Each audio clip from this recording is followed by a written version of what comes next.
Hello everyone and welcome to 5 Minutes of World War II. Today we will look into the events before the September 1st invasion of Poland, like what took place inside and around Germany during that time period. Now last episode we talked about the invasion of Czechoslovakia between October 1938 and March 1939, but we omitted to talk about the November 9th event called the Kristallnacht, which means the night of the broken glass. We will explore this as our first topic, but we will also glimpse into the end of the Spanish Civil War, the Pact of Steel between Germany and Italy, and the Nazi-Soviet Non-Aggression Pact. To start off, we'll start off with the Kristallnacht. Now, this event was a massive attack on Jews within the German Reich on the night of November 9th through 10. Now, some weeks earlier, about 15,000 Jewish people that came from Poland were expelled from Germany. They were moved by train in boxcars and left at the Polish borders. On the 7th of November 1938, Polish-German Jewish Herschel Greenspan shot von Rath, an embassy official. Adolf Hitler himself sent his best doctors, physicians, surgeons to try to save the life of the victim. Now, just hours before the assassination, Hitler had promoted von Rath to the rank of legal consul, first class, on November 9th. Now, this gave the excuse Hitler needed to act against the Jewish population in Germany. The German government retaliated by enabling anti-Jewish laws, which the British believed was a move intended to disrupt the Jewish community and rob it of the last frail ties which all held it together. Now, every right as citizen had been stripped from the Jews. After the news of the death of von Rath, propaganda minister Joseph Goebbels said to the German population, "The Führer has decided that demonstrations should not be prepared or organized by the party, but insofar as they erupt spontaneously, they are not to be hampered."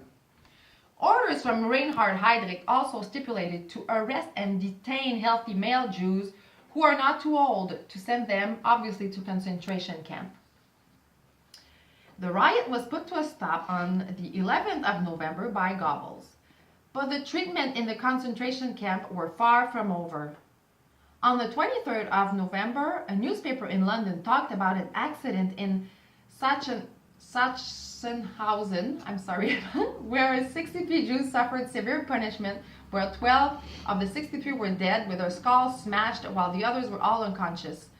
300,000 Jews were arrested during Kristallnacht, and they were all released 3 months later. But more than 2,000 had died in the camps in only 3 months. Now, a lot of modern neo-Nazis will claim that Jewish in concentration camp died of typhus and other illness caused by Allied bombardment, but the proof are there to show that the Jews and other prisoners in concentration camps were severely beaten to death on a daily basis. Now, let's take a look at the end of the Spanish Civil War. While all this happened, the Spanish Civil War ended. It was on April 1st, 1939. And it all started after the declaration of opposition by a group of generals of the Fuerzas Armadas de la República Española, which means Spanish Republican Armed Forces, against the elected leftist government of the Second Spanish Republic. It was a nationalist group supported by conservatives and fascist groups.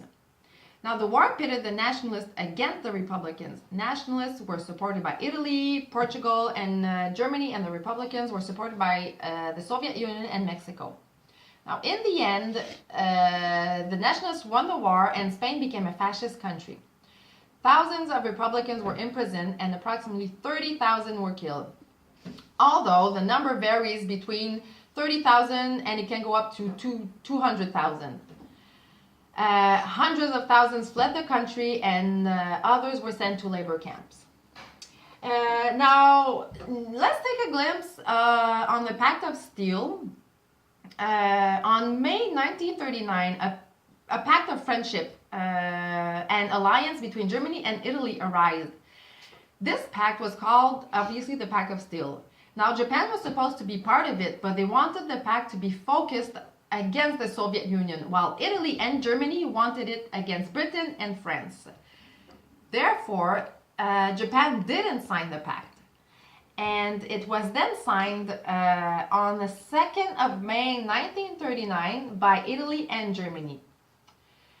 The pact was, what's interesting here is the pact was originally named Pact of Blood, but Italy wanted to change this, of course for image purpose, choosing the name Pact of Steel instead, which stayed. Now the pact did not only serve as a defensive alliance or as a protection from the Western democracies, but also a source of backing for his Balkan claims. This made both countries involved in the pact distrustful for each other. The result was that instead of acting together, they acted in competition, and in the end, the pact had a bad effect for all parties involved.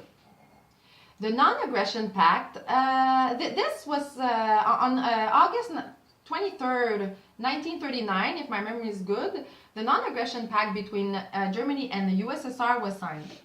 Hitler saw the pact as giving him enough time to invade Western Europe without fearing of having a two-front war, and Stalin saw it as giving him time to prepare his armies, leadership, and strategies against Hitler.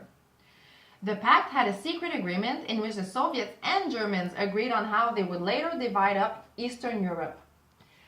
This act surprised the whole world, and the rest is history.